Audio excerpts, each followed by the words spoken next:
This is another interesting edition of Business and Economy, where we make critical analysis that can help improve your knowledge on global economic activities, including that of our dear country, Nigeria. As usual, I am Ile Emeje.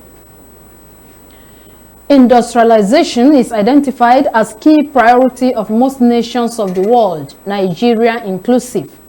Industrialization focuses on the capacity of a country to enhance its manufacturing, services, and products assemblage and all their value chains. This is part of concerted efforts of governments to stimulating employment generating opportunities and in wealth creation. Over the years in our country, Nigeria, many industries were said to have relocated to neighboring countries, while others just packed up. For reasons we are going to discuss on today's program and the way forward, particularly on how to revive these manufacturing companies for increased sustainable development. My guest is a development analyst, an entrepreneur, and pioneering electric vehicle manufacturer, Mr. Mona Abubakar Audu, who is joining us after the business news to discuss the topic.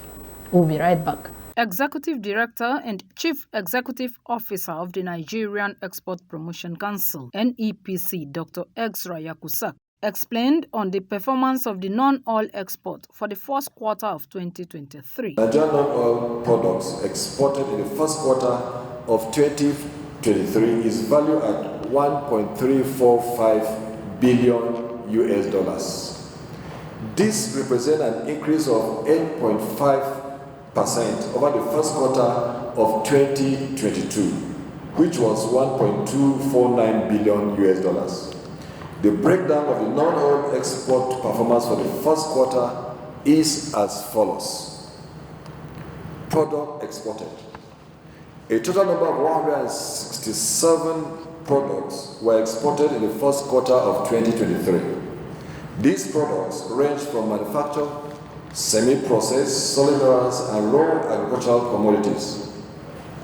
Just like last year, the first quarter also shows that Nigerian products are gradually shifting from its traditional export of raw agricultural commodities to the export of semi-processed and manufactured goods. The NEPC board disclosed support for youth participation.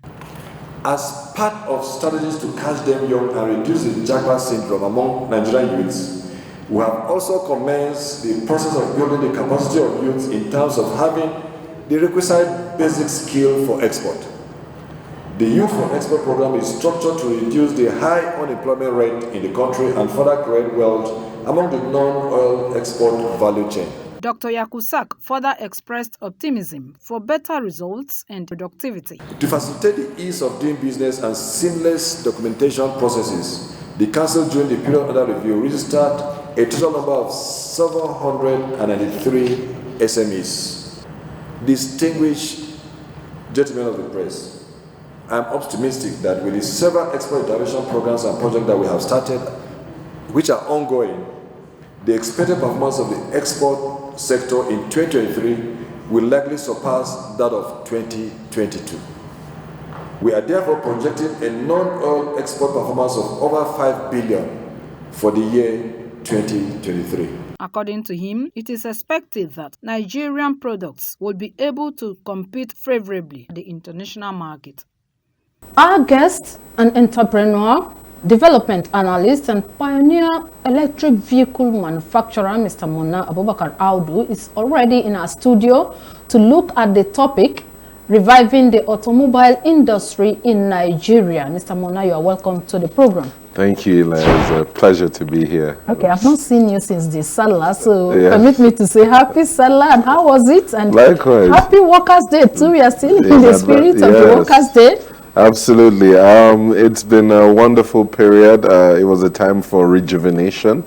So a lot of us as Muslims, came together, looked deeply inwardly to try and be a better person. And I hope we're all better people for that. I think it coincided with the period of Lent as well.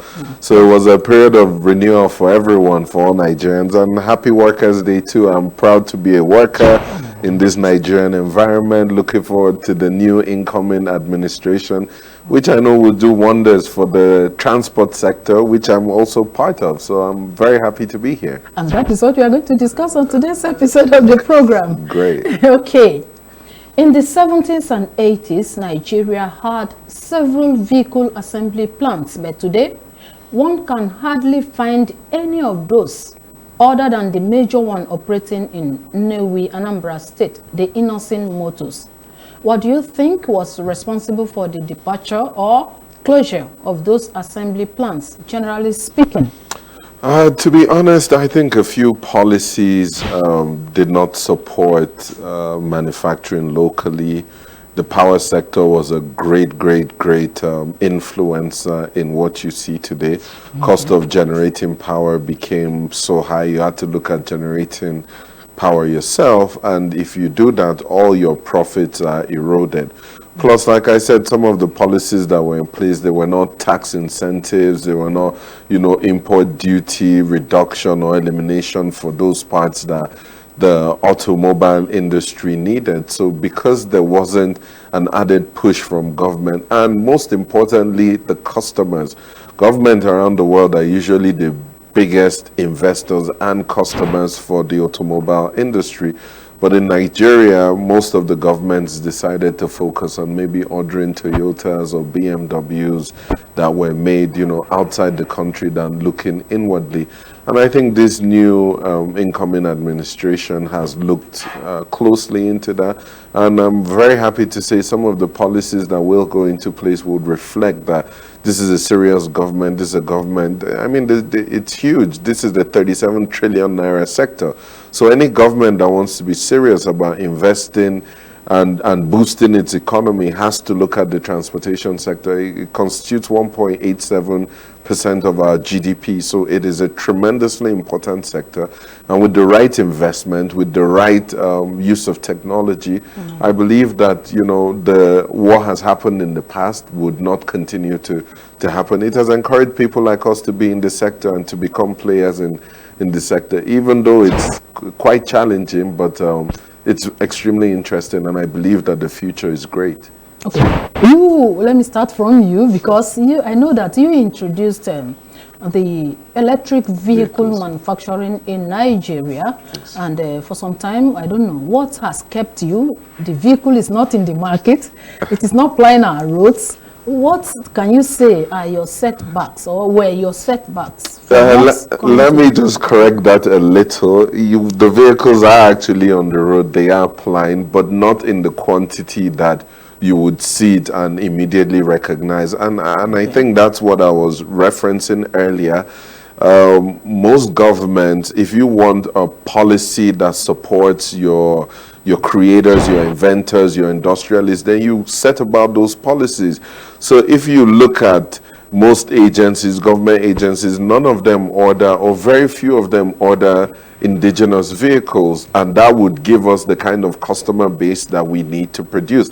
A lot of people work to our factories, work to our head offices, and place an order, and it takes us a little bit of time to make, but we are making these vehicles for the individuals. A lot of Nigerians love them, but in the quantity that we need to produce to be out there, we just don't have that kind of financial support and backing, especially given the fact that government is the biggest backer, government is the biggest investor. So if a government agency, a state government, even somewhere like FCT had created a green policy where you give tax incentives for having electric vehicles, where you give, carbon credits for reduction of your carbon footprint by introducing electric vehicles, or by even last mile solution being electric vehicles and indigenous ones, then we would have grown at a far faster rate than we are growing now. That is not to say that, you know, this new incoming government hasn't taken that into consideration. I honestly believe it has. And I honestly believe that some of the policies that are being put in place, because first of all, Nigeria needs to get rid of subsidy.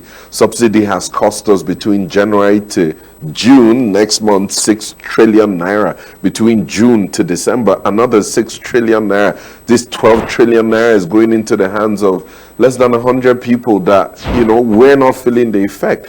But by the removal of subsidy, the government can invest in companies like ourselves that are ready to take care of the impact of fuel subsidy. Government can also invest in reduction of transportation costs. It can invest in a national highway a project. There's going to be a national highway plan, which is creating new highways interconnecting the entire Nigeria. It's like in the US. If you go to the US, there's a network of road everywhere. This was created by one president, President Eisenhower, in the 50s. So we have an incoming government that has that opportunity to create a legacy for itself by expanding on the infrastructure, the road infrastructure. Because if you look at it, over 90% of the movement of Nigerians is done on the road. That's why the agricultural sector feels a negative impact. That's why you hear high rates of car accidents every day, the trailers on the road. So by investing properly in the transportation sector, you're going to reduce a lot of the negative impact, especially the impact of removal of fuel subsidy. It is the electric vehicle companies such as myself that are ready, because all you need to do is charge your batteries and you're good to go. We can put solar panels on it for you. We're creating battery libraries, which are different location stations that you can come and either charge your battery or pick up a readily charged battery for a small fee. So for all these things to be put in place, government has to be active in supporting causes like this. I just saw that the Lagos state government introduced electric buses as well. So these are fantastic steps that are being taken to make sure that the transportation sector has a new face. And I'm quite sure of it that with support of government, electric vehicle manufacturing companies like myself would be able to, you know, capture the African market, not just the Nigerian market. Okay, taking a quick look at what you just mentioned about the removal of fuel subsidy, you know that a lot of Nigerians have come up with the argument that if you are set to remove fuel subsidy at a time like this, what are the necessary palliatives? Because you and I, we know that anything that has to affect the transportation sector or the fuel and gas sector, that is oil and gas sector, will definitely affect the entirety of other sectors in Nigeria, or the aggregate economy of Nigeria. What do you think? If you say that, yeah, let's be clamping for the removal of fuel subsidy, don't you also think that the impact or the effect this will have on Nigerians will be much? The truth about it is that Nigerians are already feeling the impact of fuel subsidy. Let's not deceive ourselves. You have 200 billion naira for the whole year being invested in infrastructure, and you have 12 trillion naira being given as fuel subsidy. That is counterproductive. That is destroying your transport sector. If you add transport, healthcare, education, add everything together, all of this, we're still paying more in fuel subsidy. So whether we like it or not, Nigeria is getting the short end of the stick. So the best thing to do is to remove that 12 trillion naira that would go into the hands of 100 individuals who would bring the fuel here, have half or three quarters of the fuel here, and the rest is in our neighboring countries like Niger and the rest that are benefiting from the fuel subsidy. So if we are being honest and realistic with ourselves, A, fuel subsidy must be removed, and B, if you have to now look at it critically, what are the effects that it will have on Nigerians?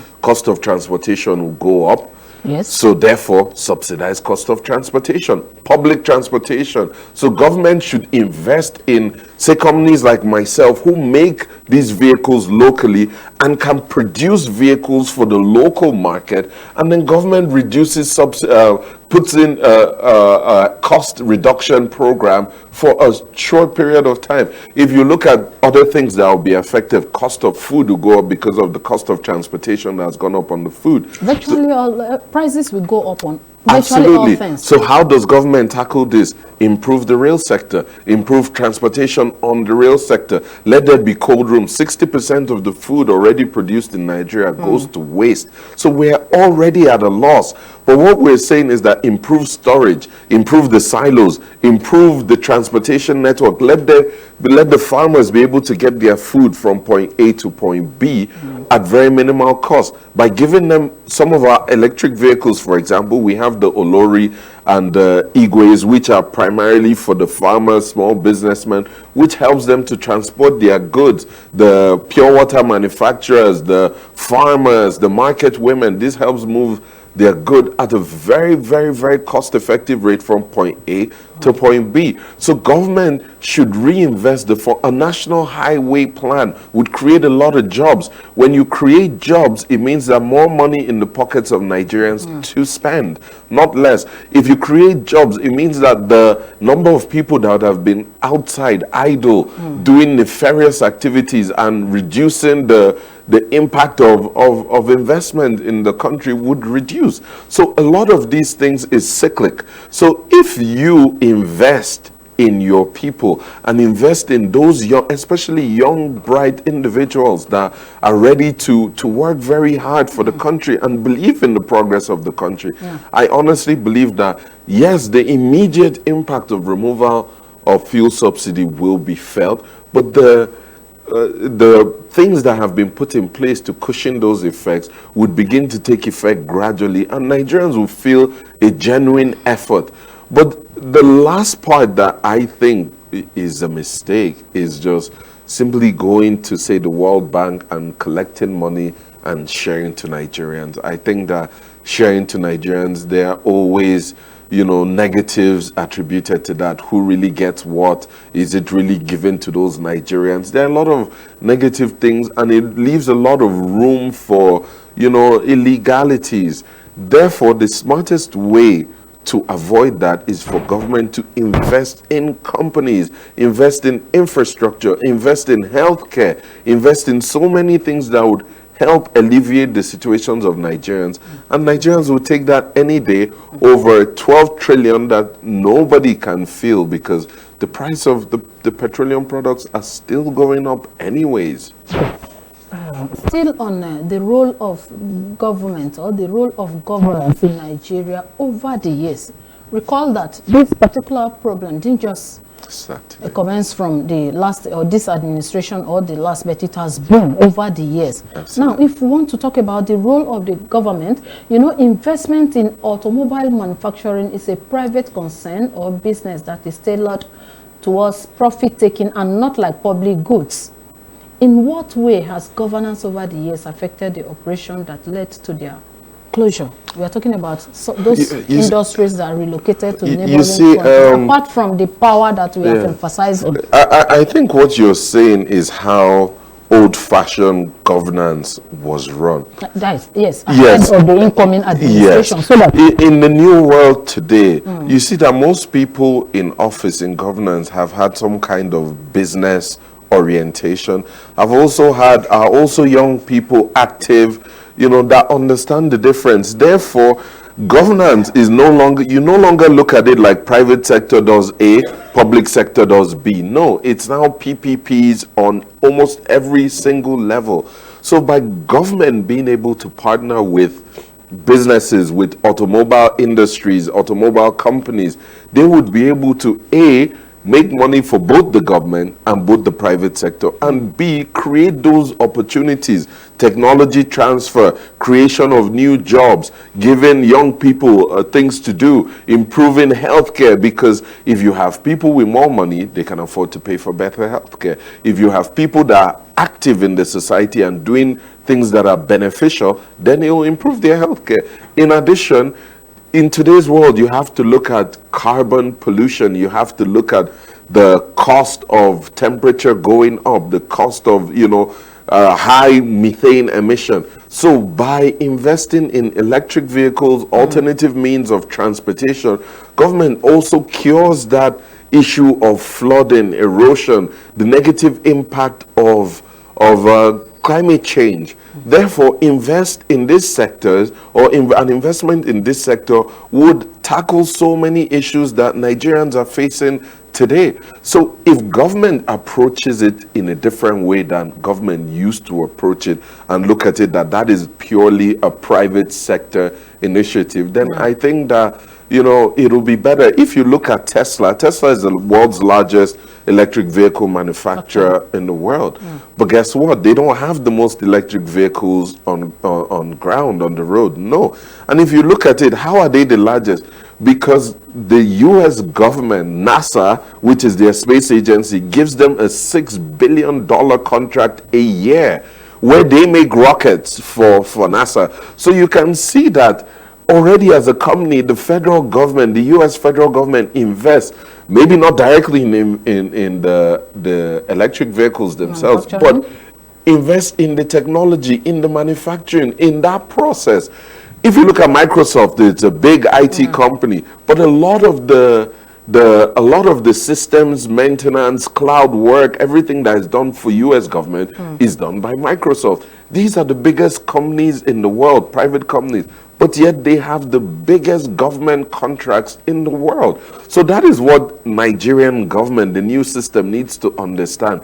You need to infiltrate and infuse business people with business orientation, business minded, into government's policy and government's drive. By infusing the two, then you have a better situation where there's an investment, where the private sector people are looking at it from an income generating perspective, while the government is looking at it from putting things in place that will positively affect the lives of the citizens. You mix these two together and you get success. You get the Dubai story. So that's, if you look at some of the tallest buildings in the world, they are in Dubai. It's a mix between private sector and public sector. Everything around the world that you see them doing tremendously well, it is because of the effect of bringing people in the private sector and mixing them with people in the public sector. I'll give you a small example. Like Germany wanted to win the World Cup, you know, which they did. But how did they achieve that? They said they had Mercedes, they had Audi, they had BMW. They had the best manufacturing companies in the world. What did they do? They brought the manufacturing companies together and brought all the football clubs together and said, what do you do well here? And how can it be replicated in how you raise these kids into football stars? And they did that, created a new generation of great stars from Germany, and they won the World Cup. They won 2 World Cups. So it is possible. All you need is the knowledge base to have an understanding of what needs to be done, have the right people in leadership to execute, and marry that with the private sector, and you will have the Nigeria of our dreams. That is what truly needs to be done to make a difference. Anyway, some business analysts like you have expressed a concern, which I want us to look at. You know, some of them have argued that the efforts of local investors in setting up vehicle plants in Nigeria was thwarted. That is, has not been very encouraging by the government. How true is that? To be fair to the government. I'll be realistic, right? Government may try to put in the right policies in place, but government's biggest issue is implementation. The people that are supposed to implement the government policies, they just don't implement them right. You are supposed to have access to funding. For example, we have access to funding from AfriExim. We have access to funding from the ECOWAS Development Bank, who have reached out and said, hey, what you guys are doing is unbelievable. We need to invest in you. But we need that government backing that says, hey, if you're going to invest in these guys, we're willing to buy 10,000 of their vehicles should they produce. Government doesn't do that. Because government doesn't do that, they tell you, okay, you need a $5 million loan, a $10 million loan, go bring collateral to match that. As a young entrepreneur, where do you get that from as collateral? So where government needs to step in to just give you a simple note and keep to it. Government doesn't understand its role there, or the implementers of the government policies do not understand their critical role there. Therefore, leaving young people, leaving businessmen to go out and source for these loans by themselves. That's why a lot of people run into trouble.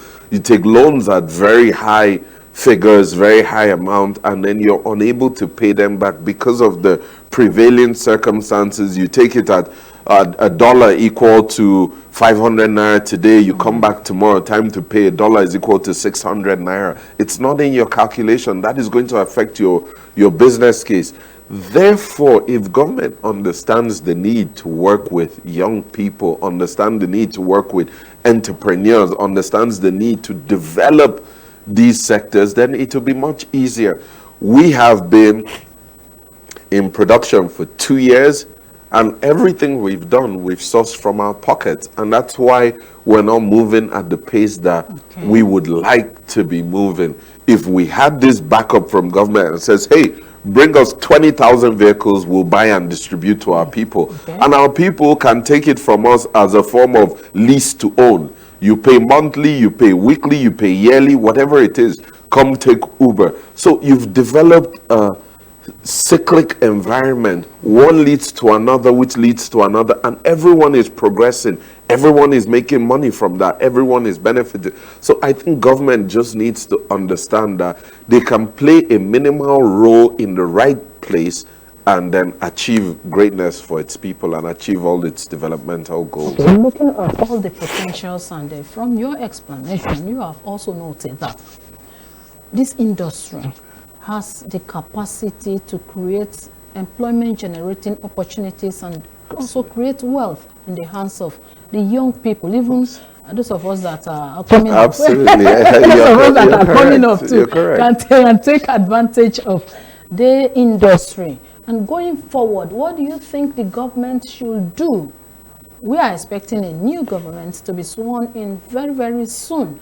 And so what do you think that the incoming administration can do to encourage the setting up of vehicle assembly and manufacturing plants in the country? Thank you very much. That is a very good question. As you know, I'm also a politician. I've been very active. I'm one of the young APC politicians, and I've been very active in promoting this new incoming government, because I honestly believe totally in His Excellency Asiwaju Bola Ahmed Tinubu and His Excellency Kashim Shettima in their ability to identify young leaders, the ability to empower the right set of people. If you look thoroughly into leadership, it is about surrounding yourself with the right set of people, competent set of people to be able to do the job. And I think that is what is going to be different. If you look at both leaders and their legacy, what has been done in Lagos and what has been done in Borno, you would see that these two have set themselves apart by the leaders that they've empowered to follow after them, by the policies they've put in place. In Lagos State in '99, when His Excellency Asiwaju came in, he put in a 25-year master plan. No other state in Nigeria did that. If you look at when His Excellency Kashim Shettima was governor of Borno State, about 80% of all the farming implements were in Borno State. The first photovoltaic power plant making solar panels in Borno State. So if you look at that history and you bring it to today, I honestly feel that there's a huge opportunity to encourage young manufacturers to set up industries. Especially all our industries have disappeared. So this is time to industrialize Nigeria for the future. Industrialize. We're doing fantastically well in technology. Implement technology and transportation by having car vehicles like us, electric vehicles that reduce carbon footprint, ready to cushion the effect of fuel subsidy removal, creates thousands, tens of thousands of jobs. We're in the process of trying to set up a manufacturing company that can produce 50,000 vehicles a year.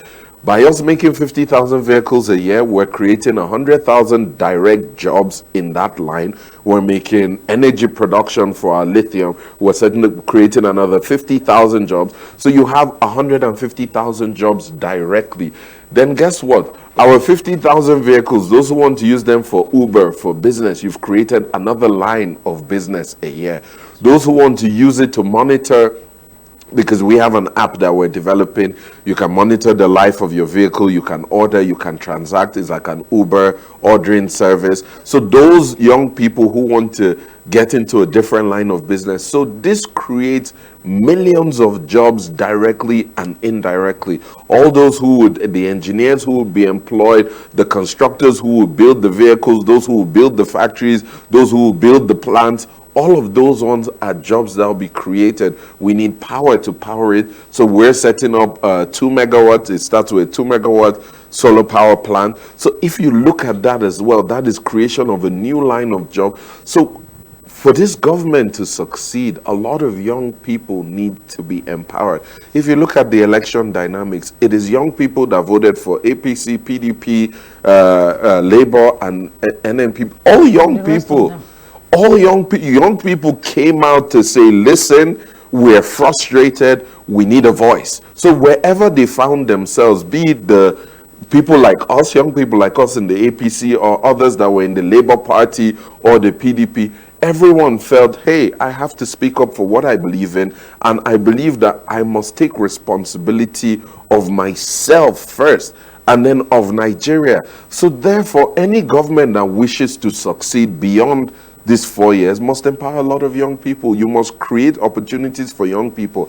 And it's no more playing lip service to, oh, we're going to do this, the time is now, the people are ready now, the technologies are available now, we're ready to create a better Nigeria now. Therefore, any government that is going to succeed, especially ours that is coming in, would have to empower a lot of young people so that this knock-on effect is passed on to other young people and other young Nigerians. There's another complaint by a lot of people, a lot of Nigerians, or do I call them citizens, about the incoming administration. I don't want to say that you are also paying a lip service.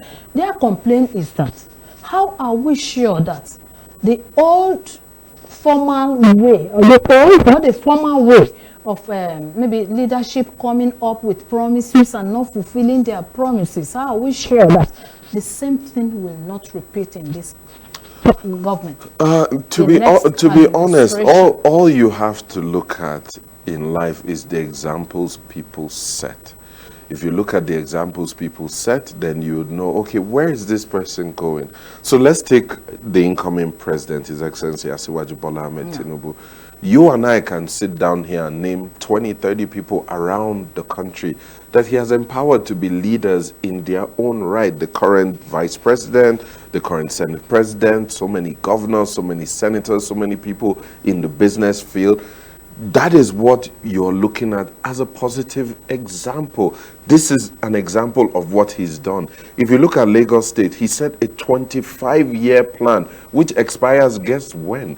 2024. So his plan has not expired. The plan he put in 1999 when he came in expires next year. So we want a leader that would come in and say, this is the next plan for 25 years, for 50 years, for 70 years for Nigeria. Nigeria needs to stop looking at just who is coming in next or who is coming in today, and prepare for the future. If you look at His Excellency Kashim Shettima, the same legacy. Who replaced him as a governor in Borno State? Zulum, who is one of the best governors in Nigeria. Zulum. So you can see a legacy of them putting the right people in place to follow them. If you look at the schools in Borno State, beautiful, well conditioned. It's so amazing. Borno has some of the best public schools. So if you look at their track record, what is your track record in empowering people? What is your track record in developing Lagos? We're talking about transportation here. I'll give you an example. In 99, in 2000, in Lagos, for you to wake up to get from Lekki to VI, which is 2 kilometers, you need to wake up at 4 o'clock to get there at 8 o'clock. Today, it takes you 10 minutes. What happened? There was investment, private public sector, LCC. They came together. What did they do? They created an 8-lane road from a 1-lane road. That is looking at the future. Apart from just that, they created other exit and entry points, other bridges, the Ikoyi Bridge, all the other bridges that were built to link the mainland and the island. This is what you call planning. And guess what? On that strip, there are hotels, there are good views. Now the water, the marine sector is coming into place. There's investment, Eco-Atlantic, there's investment in water transport. This is what you need. If you go to Turkey, you'd see that the Bosphorus, which is their river, is filled with so many ships, all the goods.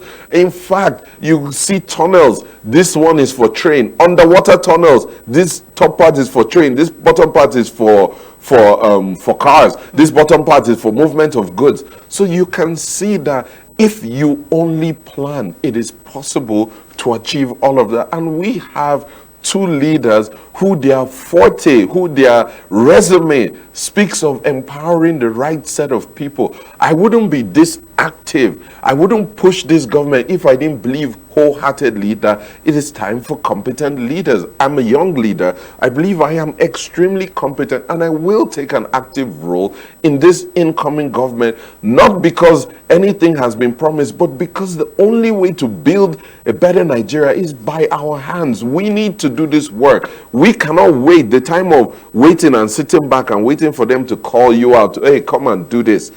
That's long gone. It's time for us to showcase ourselves, showcase the skills we have, and come and stand up and take the right roles and build together collectively a better Nigeria. And I truly believe that we have the right set of people to do that. And it's not just lip service. I'll continue to work hard and contribute my quota to making sure that this government, and a lot of young people I know, all saying the same thing. Everybody is excited. I mean, of course, nothing has changed from the old one to the new one simply because elections have been won. No. The same people that were in leadership the last 8 years are still in place. The same policies are still in place. But those policies that work would be improved on. Those that didn't work will be abandoned and new policies will be put in place. And we would no longer be, I mean, it's a great achievement talking about the second Niger bridge and what was done. But, it's one bridge. So this new government would build many bridges, many roads, a lot of infrastructure. Like I said, the National Infrastructure Plan will be put in place, which will develop brand new highways that interconnects the entire Nigeria. And those highways that already existed will be rehabilitated. Now that we are talking about rolling out economic policies that will suit the young ones, particularly we're looking at how to empower the young ones so that industrialization will become a thing of the past in Nigeria. What do you think, or what would be your advice to the incoming government in the area of monitoring and supervision of our economic policies? To be honest, I believe that has been a weakness that we faced as a country. Subsequent administrations have had it challenging to monitor. They will make very lofty promises and they will not be able to deliver, not because they don't want to deliver, but some of the people that were, I guess, put in place to monitor were more focused on what they had to make personally than what the country has to gain. So I think that would be a change. There'll be a change in focus there. I think there'll be a lot of monitoring committees put in place to make sure that, anything that is promised, anything that funds are released for would be done. And again, this is about empowering the right set of young people. Let's put round pegs in round holes and square pegs in square holes. If you're good at something, let this new government encourage that. Let it be. We don't want people, if you're a banker, you're doing something else completely, or you become a pilot, you're going to crash the plane. Bankers should be bankers, pilots should be pilots, technology, savvy people should be in the technology sector. So we have a lot that we can do. If you look at Yaba, for example, Yaba is the technology hub for for Nigeria. Honestly, we can build a brand new Silicon Valley for Africa, and this will be the hub. Either anywhere in Nigeria, invest a lot, bring the tech companies together, bring the big ones, bring the startups, bring everybody together and build an incubator. And if you do that, you'd be able to fan the flames of growth of these young people. There's so many of us that were eager to develop this country. We're eager to build, but the opportunities are so difficult. They're so hard, you know. So you spend a lot of energy, you expend a lot of energy just trying to make your business survive rather than growing the business, you know. I'll give you a typical example. When we started and we met some government agencies, you know, they were like, oh, you know, why are you focusing on electric vehicles? You know, go, you know, use your knowledge or your resources for other things. There's no light. And you tell them, but sir, you have a phone. You didn't say there's no light before you bought a phone. Exactly. You have a laptop, you have TV. So all these things is just perception of the mind. As long as you have people who have competence, who are capable, who know the task at hand, then it'll be very easy. Today, the same government agencies are so proud to be associated with us. A lot of Nigerians are so proud that, see, Nigerians can do this. And I tell you that Nigerians can do anything we set our minds to. We just need that self-belief. We just need that little bit of support, you know. So if a government agency today were to come and say, hey, listen, half of our vehicles we're going to be ordering from you, and we would pay you upon delivery, that would be so easy for us. We would be able to go out there to these big financial institutions and say, hey, we have backup from government. Give us the money we need to finish setting up to be able to produce X amount and supply to them, and the government will procure. So things like this, when put in place, you see that the financial institutions make their money because they make their margins. Us as a business, we grow because we produce vehicles. Nigeria meets its 2060.